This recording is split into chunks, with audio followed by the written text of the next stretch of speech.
Bonjour à tous, j'espère que vous allez bien. Alors aujourd'hui, je vous fais une petite vidéo sur ce troisième confinement et comment vous allez vous organiser. Alors c'est vrai que le confinement, il n'a rien de vraiment particulier, si ce n'est que cette fois-ci, on se retrouve avec nos enfants pendant 4 semaines. Alors moi personnellement, j'ai des enfants collégiens, donc ils vont avoir une dernière semaine de cours en distanciel, donc avec leur professeur, 2 semaines de vacances. Et ensuite, à nouveau, une semaine de cours à distance. Alors, comment on fait dans ces cas-là quand on recommence finalement dans cette configuration qui ressemble au premier confinement? Donc déjà, éviter de paniquer. C'est vrai que la première réaction de se dire, c'est « Oh là là, on va avoir les enfants à la maison, mais comment je vais encore m'organiser? Ça va être le bazar, je ne vais pas pouvoir travailler. » Non, en fait, ne cédez pas à la panique. Il y a des petites choses, des petites astuces à connaître. Ensuite, ne vous mettez pas la pression. Pendant ces 4 semaines qui vont venir, il va falloir prévoir de la souplesse, de l'adaptation. Ce n'est pas la peine de vous surcharger de travail. Vous allez essayer d'alléger justement votre emploi du temps. Donc c'est vraiment éviter, un, de paniquer et deux, de céder à la pression. Pardon. Alors, qu'est-ce qu'on peut faire justement pour s'organiser? Déjà, la première chose, ça va être de bien communiquer, de bien expliquer à vos enfants et à votre entourage, c'est aussi votre conjoint, votre conjointe, d'expliquer que voilà, les 4 semaines vont être un petit peu chamboulées et que vous avez néanmoins besoin de travailler à la maison.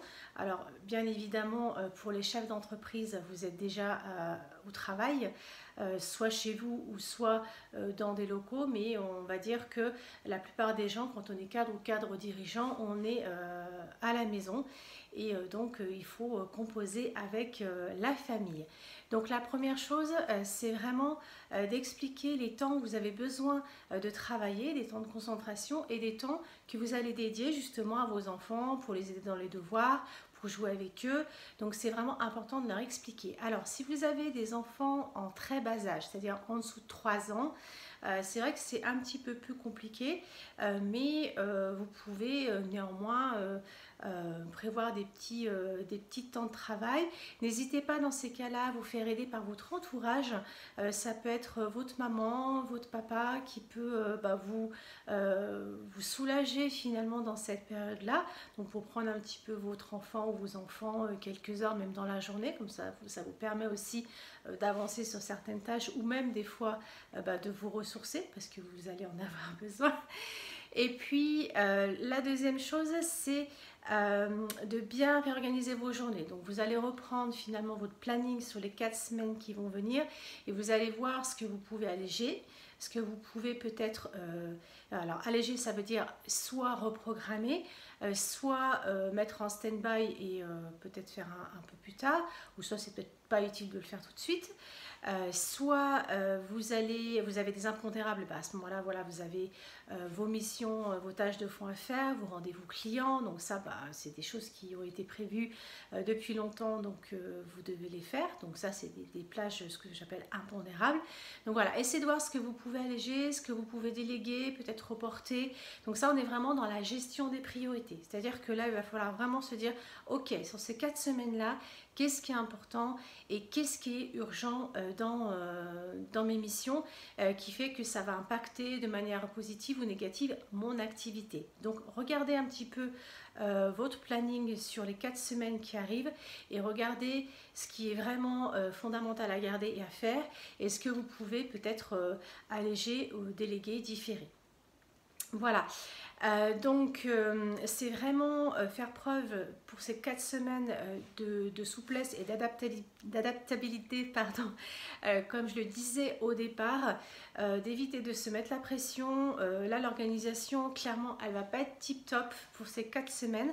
Néanmoins, si vous gardez ces quelques règles de bien expliquer, de partager à vos proches les temps où vous êtes disponible pour eux et les temps où vous ne l'êtes pas, où vous avez besoin de travailler, de bien gérer vos priorités et puis voilà, de bien reprendre votre planning sur 4 semaines et voir ce que vous pouvez adapter. Donc justement aujourd'hui je vais vous poser 3 questions. Donc comment vous vous sentez par rapport à ce confinement? quelles sont les émotions qui vous arrivent, est-ce que vous vous sentez sereine, est-ce que vous vous sentez déstabilisé, serein, est-ce que vous êtes paniqué ou est-ce qu'au contraire vous avez pris des bonnes habitudes déjà depuis le premier confinement et donc ça se passe pas trop mal.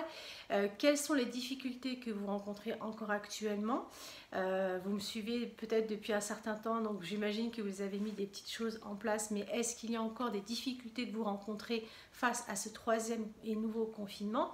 Et enfin, comment avez-vous prévu de vous organiser sur ces 4 prochaines semaines? Je suis toujours curieuse de savoir comment vous avez prévu de vous organiser, qu'est-ce que vous avez prévu de changer, de modifier, d'améliorer, d'adapter. C'est toujours très intéressant pour moi et pour le groupe.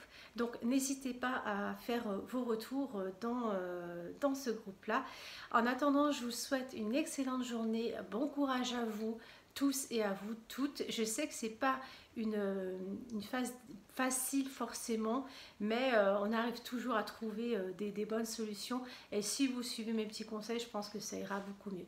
Je vous dis à très bientôt et n'hésitez pas à me faire vos retours. À très vite.